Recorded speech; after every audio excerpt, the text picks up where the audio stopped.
नवोताई जाती अरविंदा जो विद्यादि सागर सुधी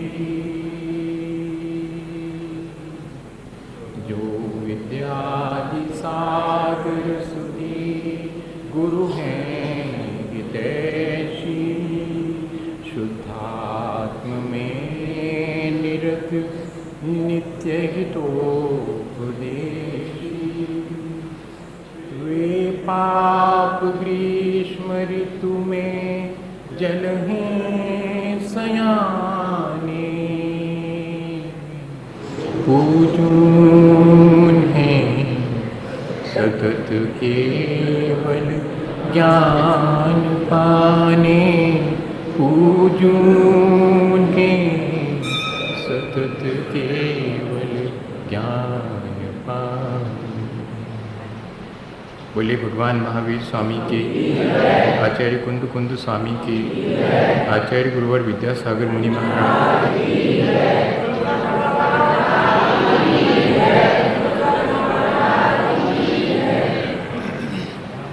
हम सभी लोग विचार की प्रक्रिया से गुजर रहे हैं और विचारों को अपने जीवन में कैसे आचरण में तब्दील करें, इस बारे में साथ साथ प्रयोग भी कर रहे हैं।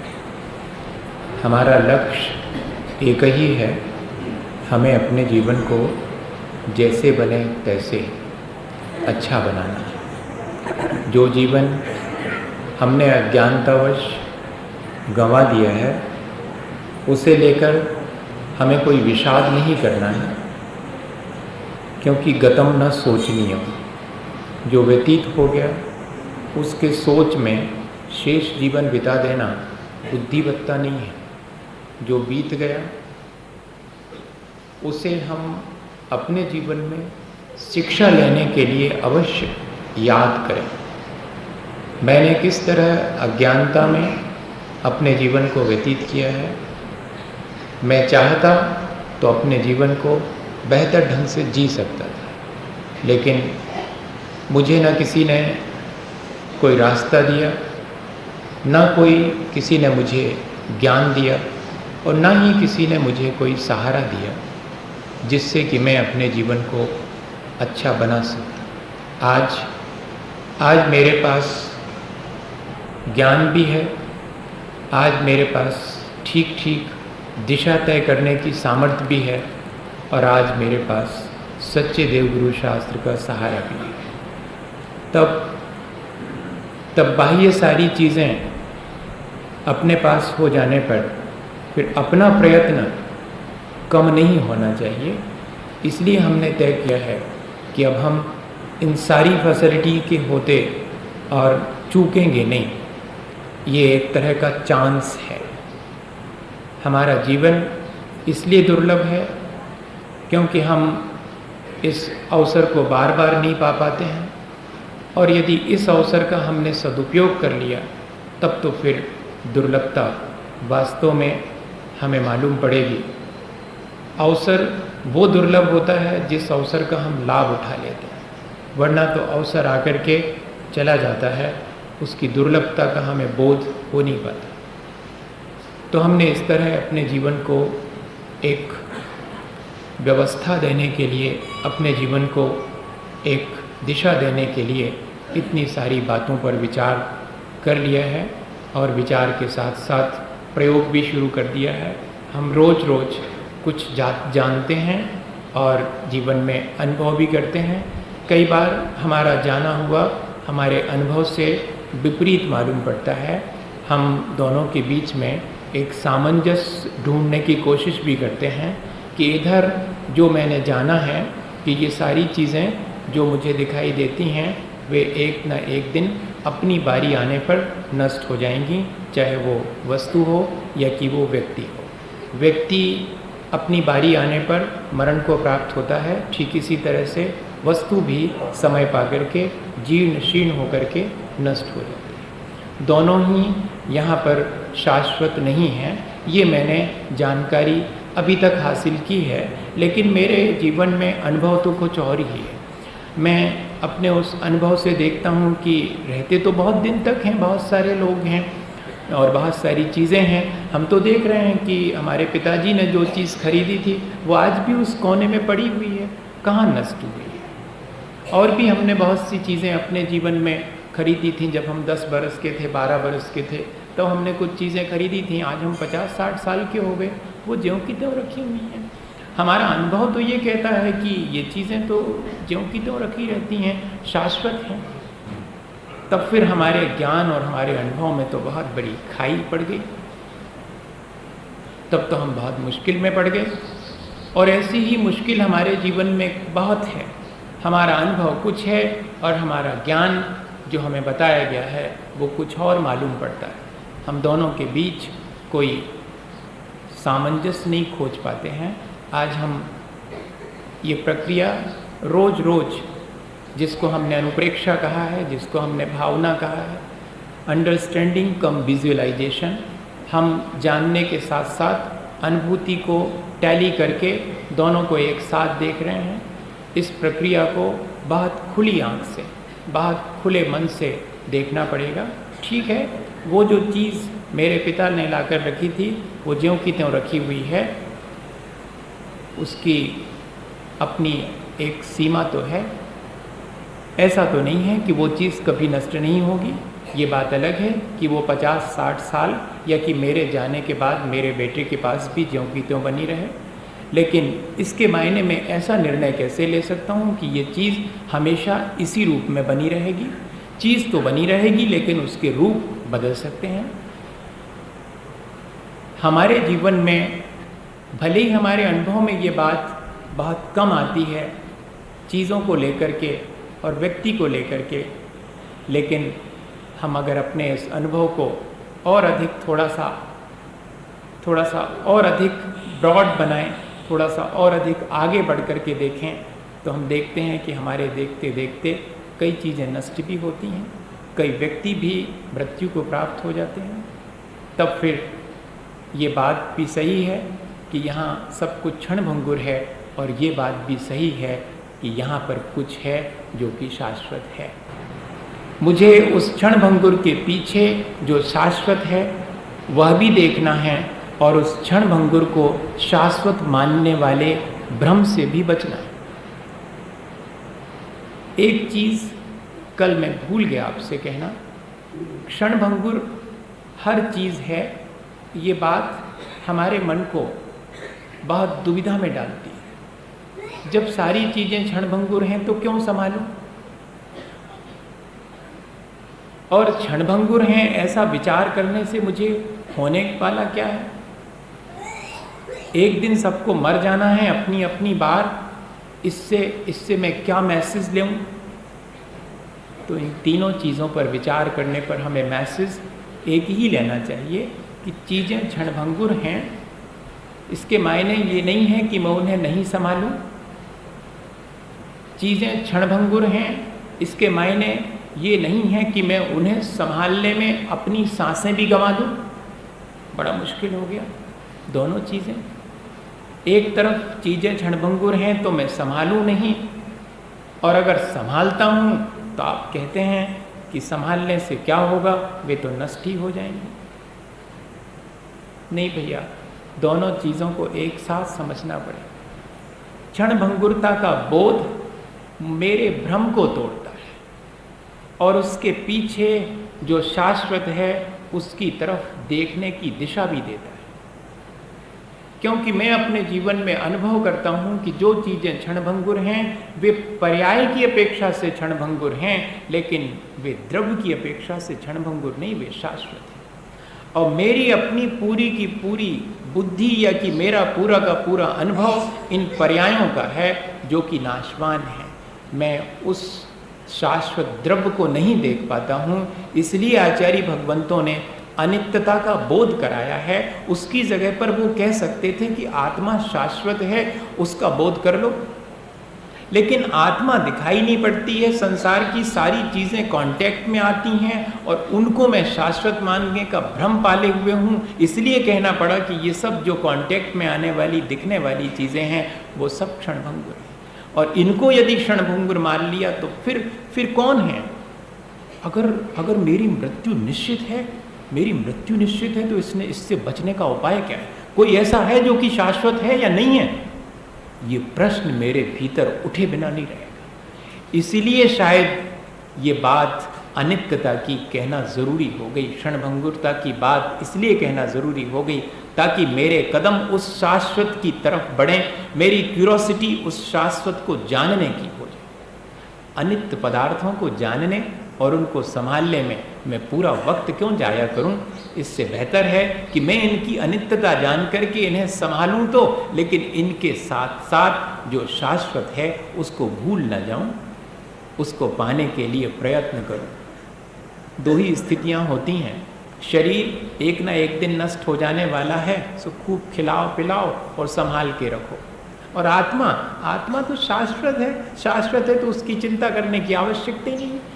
एक कॉमन आदमी का यही सोच होगा, और इसीलिए जो अनात्मवादी जितने भी दर्शन हैं वो कहते हैं कि आत्मा शाश्वत है। आप खुद ही कहते हैं तो उसकी चिंता करने की क्या आवश्यकता? चिंता तो उसकी करना चाहिए जो क्षणभंगुर है, बचाओ उसको, नहीं तो क्या वो अब नहीं मिलने वाला फिर दूसरी बार। आप ही खुद कहते हैं कि मनुष्य का शरीर भी दूसरी बार नहीं मिलेगा, इसलिए ऋणम कृत्वा घृतम पिबेत भस्मीभूतस्य देहस्य पुनरागमो कुतः। जब ये एक दिन नष्ट हो जाने वाला है तो इसको अच्छा खिलाओ पिलाओ, बढ़िया सजाओ, संभाल करो इसकी। एक कॉन्सेप्ट चूंकि ये है, उस कॉन्सेप्ट के पीछे कहीं कोई शाश्वतता का बोध नहीं है, इसलिए हमें अनित्यता और क्षणभंगुरता का बोध कराने के साथ साथ उस शाश्वतता की तरफ हमारे कदम बढ़ें, ये भावना रखी गई। क्यों अनित्यता की भावना रखी? क्यों नहीं नित्य भावना रख दी? अनित्य भावना की जगह पर नित्य भावना रख देते? नहीं, क्योंकि नित्यता दिखाई नहीं पड़ती, अनित्यता शीघ्र दिखाई पड़ती है। सामने सामने मृत्यु दिखाई पड़ती है, सामने सामने चीज़ों का नष्ट होना दिखाई पड़ता है, तो हमारे भीतर बोध जागृत होने में वक्त नहीं लगता है। हम बहुत जल्दी उन चीज़ों से बहुत जल्दी शिक्षा ले लेते हैं और शाश्वत की खोज में निकल जाते हैं। दो चीज़ें सीखनी हमने अनित्य भावना से कि अनित्यता को जान करके उसमें इंडल्ज नहीं होना और धीरे से शाश्वत की खोज में निकल जाना। अनित्य रूपरेक्षा हमें नित्यता की खोज की प्रेरणा देती है और जो चीज़ें अनित्य हैं उनमें गाफिल नहीं होने की शिक्षा देती है। आज हम थोड़ा सा और आगे काम करेंगे, थोड़ा और आगे बढ़ेंगे। ठीक है, मरना सबको एक दिन, अपनी अपनी बार, ठीक है, मरना तो है सबको एक दिन, लेकिन हम ढूंढ लेंगे कोई बचाने वाला। हाँ, आप क्या समझ रहे थे? हम ढूंढ लेंगे।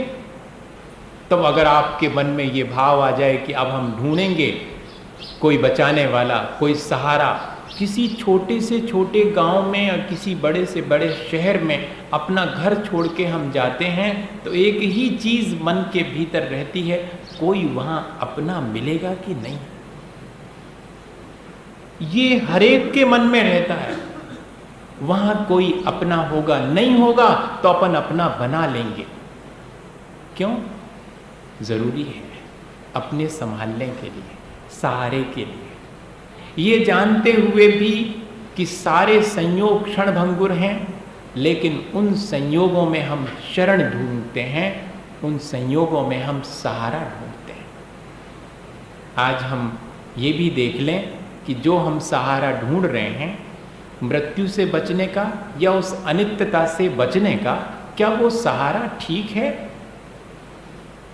बस इतनी ही बात। उधर कह रहे हैं कि मरना सबको एक दिन, अपनी अपनी बार, और थोड़ा आगे बढ़ते हैं तो दलबल देवी देवता मात पिता परिवार, मरती वीरियां जीव को कोई न राखना। उधर मरना अपनी अपनी बार और कोई न राखन हार। दो मुश्किलें, बहुत मर्म भेदी सच्चाई है ये। एक तरफ तो मृत्यु की अनिवार्यता है मृत्यु की अनिवार्यता से उतना भय नहीं होता है क्योंकि बचाने वाला कोई है, लेकिन जिस दिन ये मालूम पड़ता है कि बचाने वाला भी कोई नहीं है, फिर देखिएगा क्या क्या दिल के ऊपर गुजरती है। एक तो मृत्यु अनिवार्य और बचाने वाला कोई नहीं, इतनी मुश्किल, ऐसा है ये जीवन। एक क्षण के लिए तो मन सब चीजों से विमुख हो जाता है कि क्या धरा है यहाँ पर, किसके लिए क्या करना। मैंने तो सोचा था कि मरना पड़ेगा, कोई दिक्कत नहीं है, जब तक जीऊँगा तब तक तो बहुत लोग हैं मेरा सहारा देने वाले, लेकिन आज तो ये भी मालूम पड़ गया कि कोई नहीं बचा सकता।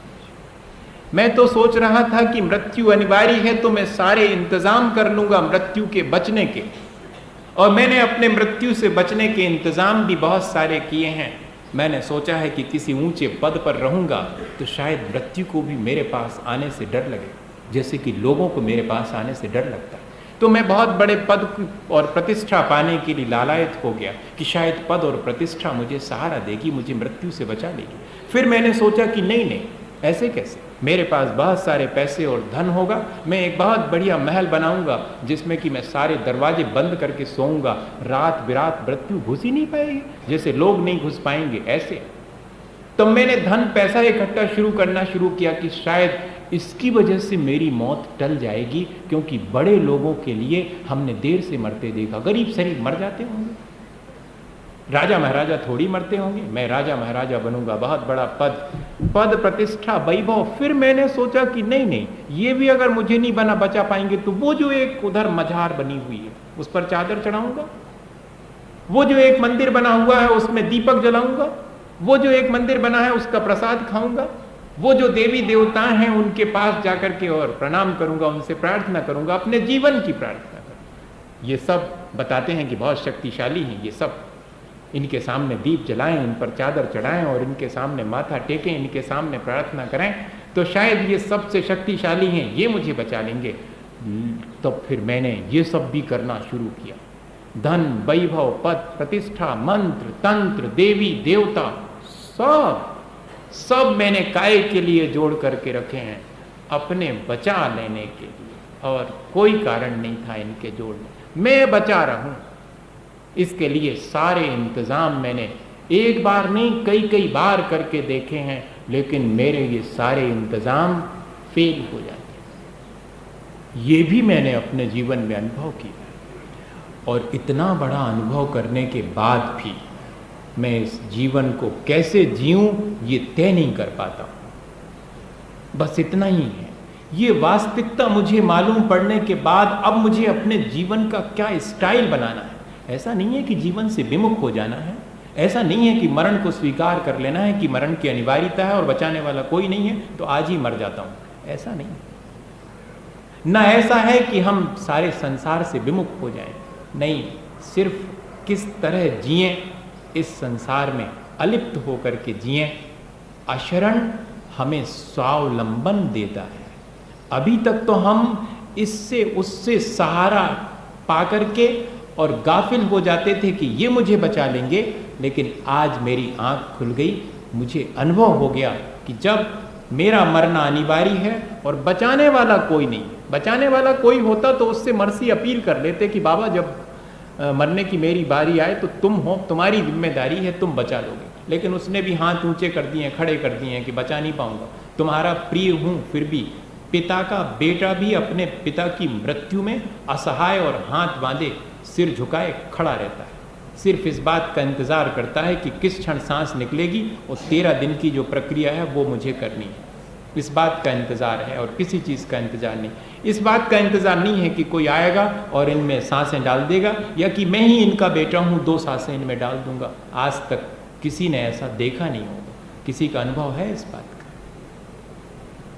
कितना भी सगा क्यों ना हो, पराये का तो छोड़, कितना भी सगा क्यों ना हो, क्या वो हमें मरने से बचा सकता है, 2 सांसें दे सकता है? उसकी लिमिटेशन है, उससे कोई शिकायत नहीं है, न शिकायत करना।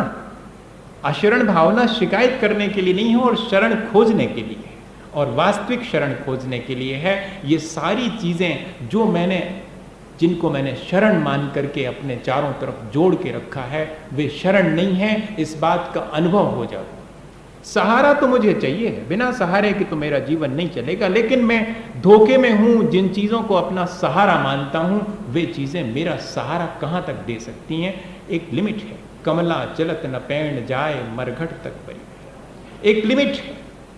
इसके बाद किसी की भी नहीं चलेगी, मेरे बेटे की भी नहीं चलेगी। वो बहुत आज्ञाकारी है, मेरा बेटा पूरे जीवन मेरी आज्ञा मानता रहा है, लेकिन आखिरी में मैं उसे आज्ञा दूं कि तू अपनी सांसें मुझे दे दे, तो वो मेरी इस आज्ञा को नहीं मान सकता। मुझे उससे कोई शिकायत भी नहीं होनी चाहिए कि मेरी आज्ञा को नहीं मानी, मुझे क्यों नहीं अपना जीवन दे दिया। नहीं दिया जा सकता, क्योंकि कोई यहाँ पर बचा नहीं सकता। ये बात मेरे मन में बहुत गहराई में आनी चाहिए। अभी तो बहुत ऊपर ऊपर हम जान रहे हैं, लेकिन ये हमारे मन में सुबह शाम जब हम शांति से बैठें और इस बात पे विचार करें, तो भीतर से ये बात उठनी चाहिए। ये मर्म भेदी सच्चाई है, मन को बहुत पीड़ा देने वाली सच्चाई है।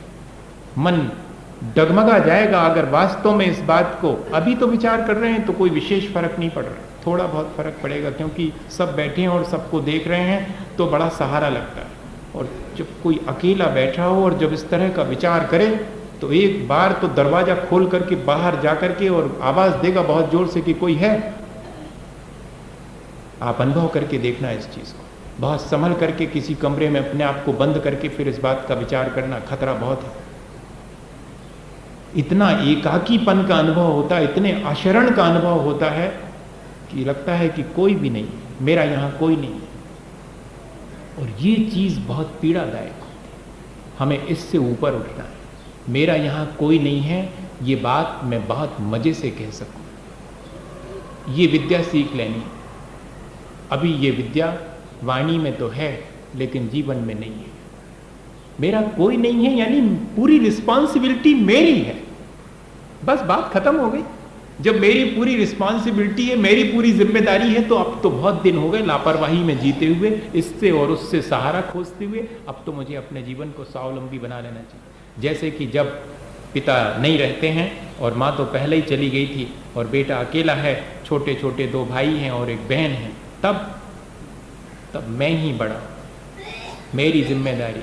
अभी तक हो सकता है कि सहारा दूसरे में खोजा हो, लेकिन अब कोई सहारा नहीं है। इन छोटे भाई बहनों को मैं ही सहारा, अब मैं सहारा बनना शुरू कर देता हूं। अब मेरा जीवन दूसरे के लिए सहारा बनने लगता है, अब मैं किसी का सहारा नहीं खोजता। ये स्वावलंबन की प्रक्रिया अशरण भावना देती है। अकेले ये लाइनें दोहरा लेने से नहीं होगा कि दल बल देवी देवता माता पिता परिवार, मरती विरिया जीव को कोई न राखे। नहीं, अगर ये सच्चाई है तो इस सच्चाई को मुझे अपने जीवन में जीने के लिए स्वयं को स्वावलंबी बना लेना पड़ेगा। सिकंदर आखिरी समय सारे वैद्य, हकीम और डॉक्टर्स के बीच एक ही बात कहता था कि आधे घंटे और कोई मुझे सांसें दे दे, बस समुद्र पार करके माँ आती होगी, मैं आखिरी समय सिर्फ उसे देखना चाहता हूँ। और कहते हैं कि वो माँ के आखिरी समय भी दर्शन नहीं कर पाया, जिसने उसे पाल पोस के बड़ा किया। सारे वैद्य, हकीम, सारा साम्राज्य जो उसने जोड़ा था, वो भी उसे नहीं बचा सका।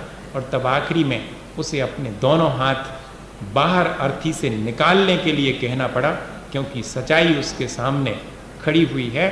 और यही कहा था उसने कि बाकी लोग देख लें कि सब कुछ जोड़ लेने के बाद भी मैं खाली हाथ जा रहा हूं। यहाँ संसार में मैंने सब चीज़ों में शरण खोजी, लेकिन कोई शरण नहीं है। अब जरा सा विचार करना पड़े। मैं तो बिना शरण के अपने को बहुत असहाय महसूस करता हूँ, बिना सहारे के तो मैं चल ही नहीं सकता हूँ। तब आचार्य भगवंतों ने शरण के लिए जरा सा विचार करने की बात के लिए एक गाथा अपन पढ़ेंगे 510 नंबर की, और हम देखेंगे कि आचार्य भगवंतों ने पहले हमें इतना असहाय घोषित करके इस संसार में हमारे सारे सहारों की वास्तविकता बता के, यानी ये कहो कि सारे सहारे हमारे छीन करके और हमें बिल्कुल ऐसे अकेले कर दिया। तब क्या कुछ वो शरण किसी की बता रहे हैं या नहीं बता रहे? अगर वो शरण बताते हैं तो अब मुझे उसे ही शरण मानना चाहिए, क्योंकि अभी तक मैं जिसे शरण मानता था, जिसे सहारा मानता था, उसकी वास्तविकता मुझे मालूम पड़ गई। ऐसा नहीं है कि वो शरण मैं उससे द्वेष करूं। ये नहीं सिखाया जा रहा है कि कल तक जिनको अपना मानते थे आज मालूम पड़ गया कि वे सहारा नहीं दे पाएंगे तो उनको पराया मान के उनसे शत्रुता मोल ले लो। ये नहीं सिखाया जा रहा। उनकी लिमिटेशंस और उनकी मर्यादाएं पहचान लें हम कि वास्तव में जिनमें मैं सहारा खोजता हूँ वे भी अनित्य हैं, वे भी अशरण हैं, वे भी किसी और के सहारा खोजने में लगे हुए हैं, वे भी अपनी अपनी बार उनका भी मरण हो जाएगा। मैंने व्यर्थ ही उनमें शरण खोजी थी, वे शरण है ही नहीं। ना मुझे उनसे शिकायत करनी है, ना मुझे उनसे अपेक्षा रखनी है। अभी तक मैं उनमें शरण मानता था तो अपेक्षा थी मुझे, और अब जब मैं उनमें शरण नहीं मान रहा हूँ तो शिकायत करूँ? नहीं, शिकायत भी नहीं। अपेक्षा और उपेक्षा दोनों से पार वो स्थिति है आशरण। उनकी उपेक्षा भी नहीं करना कि अब तुम कोई काम के नहीं। ऐसा तो दुनिया करती है, जब तक अपना काम निकल रहा था जब तक ठीक है, अब काम नहीं निकलेगा तो छोड़ देंगे। नहीं, ऐसा नहीं। अब अपेक्षा पहले रखते थे, अब अपेक्षा नहीं रखेंगे, और अपेक्षा पूरी नहीं होने पर उपेक्षा कर देते थे, अब वो भी नहीं करेंगे। हमने वास्तविकता जान ली है। ये आचरण हैं, इनकी अपनी लिमिट है, इनकी अपनी सीमाएं हैं। बेटे की सीमाएं हैं कि वो सिर्फ आखिरी समय डॉक्टर को बुला करके औषधि करा सकता है, सांस नहीं दे सकता। ये उसकी लिमिटेशन है। इसलिए मुझे इससे ज़्यादा उससे अपेक्षा नहीं रखना चाहिए। इवन वो डॉक्टर को बुला देगा और मेरी औषधि करवा देगा, ये भी मुझे अपेक्षा नहीं रखनी चाहिए, क्योंकि वह सब चीज़ें भी मुझे बचा नहीं पाएंगी। यदि मेरा मरण का समय पूरा हो गया है तब फिर मुझे उसे स्वीकार कर लेना चाहिए। मुझे सहारा नहीं खोजना चाहिए, बल्कि आगे की यात्रा की तैयारी करनी चाहिए। इतना ही।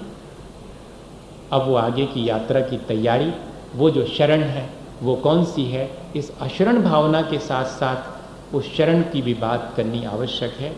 संगम परिजानामि सल्लम्प्य उद्धरामिति विहेनम गुत्तीयो समीयो मध्यम ताणम च शरणम च।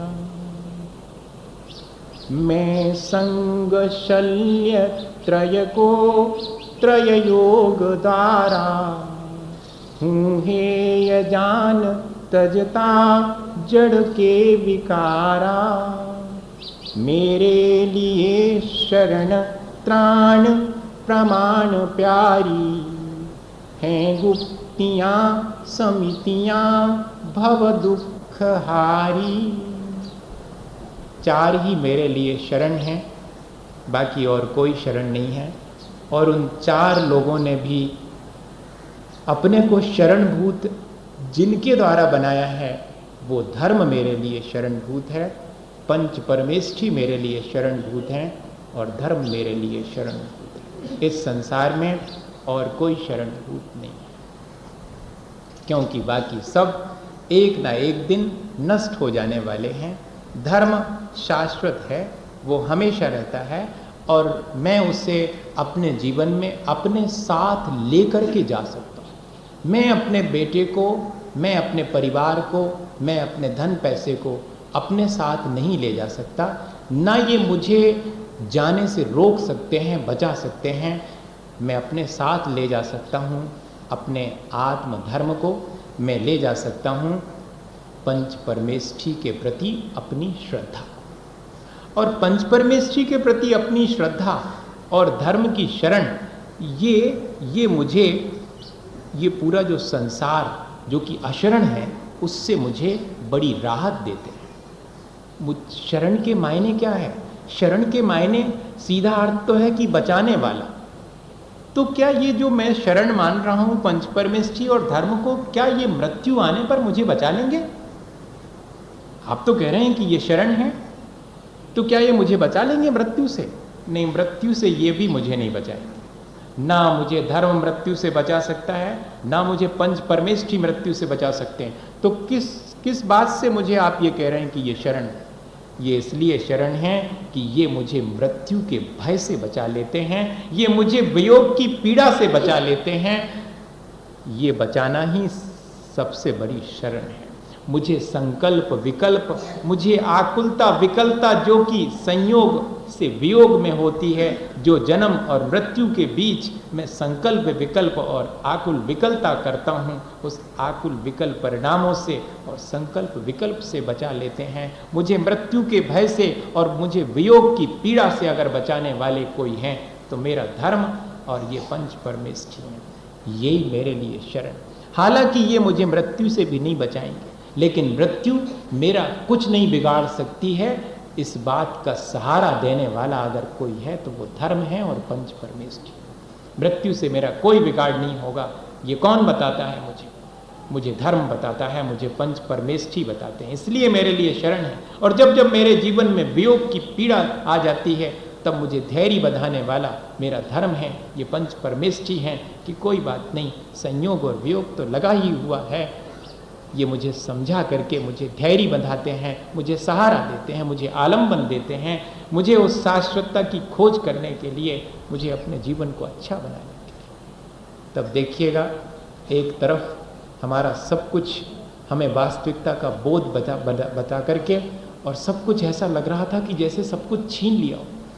मैंने धन पैसा यश वैभव सब कुछ इकट्ठा किया और आपने एक क्षण में उसकी वास्तविकता बता करके मेरे से सब छीन लिया। मैंने मंत्र तंत्र सिद्ध किए, मैंने बहुत सारी विद्याएं प्राप्त की, मैंने बहुत सारे देवी देवताओं की आराधना करी, आपने एक क्षण में उनकी वास्तविकता बता करके मुझे असहाय कर दिया। अब कोई शरण तो दो। तब फिर शरण भी बता दी कि गुप्तियां और समितियां यही शरण है, और गुप्तियां और समितियां कौन पालन करता है? वो तो महामुनि ही। इसलिए मोक्ष मार्ग पर चलने वाले गुरु और मोक्ष मार्ग पर चल करके अपने जीवन को पवित्र बनाने वाली निर्मल आत्माएं, अरहंत और सिद्ध, इस तरह पांचों परमेष्ठी और धर्म, यही मेरे लिए संसार में सहारा है, मुझे बचा लेने वाला है। इसके पहले कि मैं मरण को प्राप्त हूँ, इनका सहारा लेकर के अपने जीवन को संभाल लूं। इतना ही मैसेज है अशरण भावना का।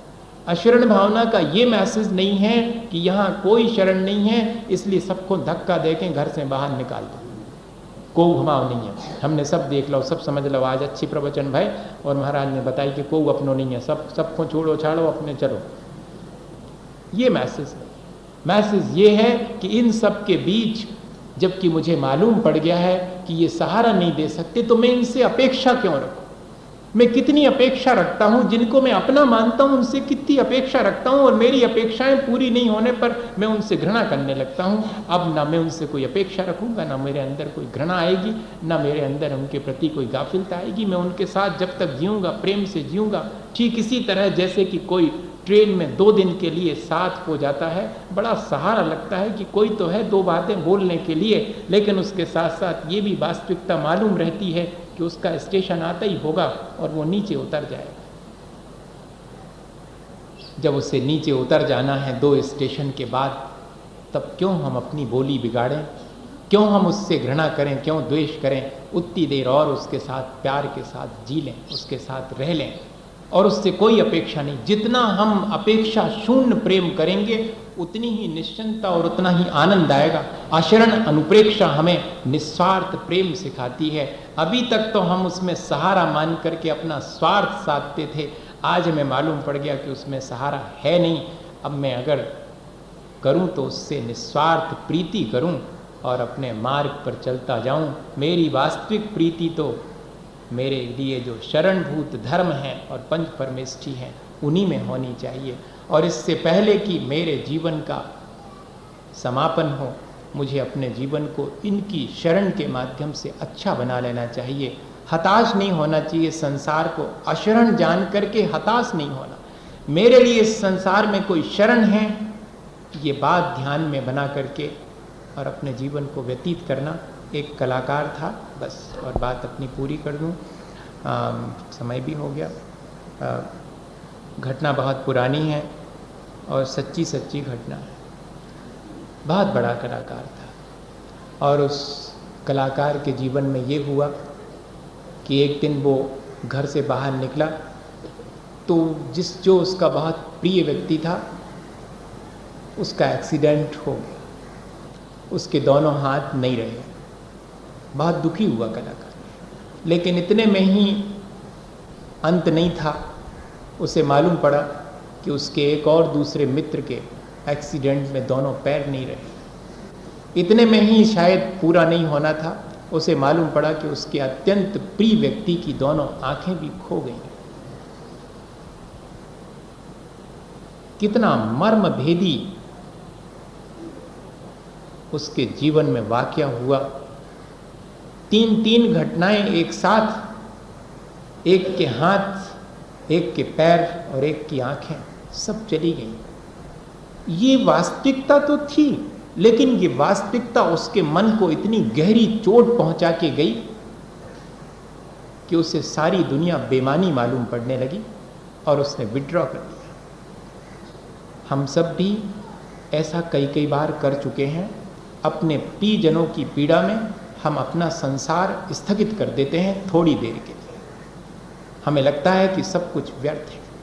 मुझे याद है अभी तक वो घटना जब पिता की माँ नहीं रही थी, मेरी दादी, और वे जीवन भर अपने हाथ में सोने की चूड़ियाँ पहने रहीं।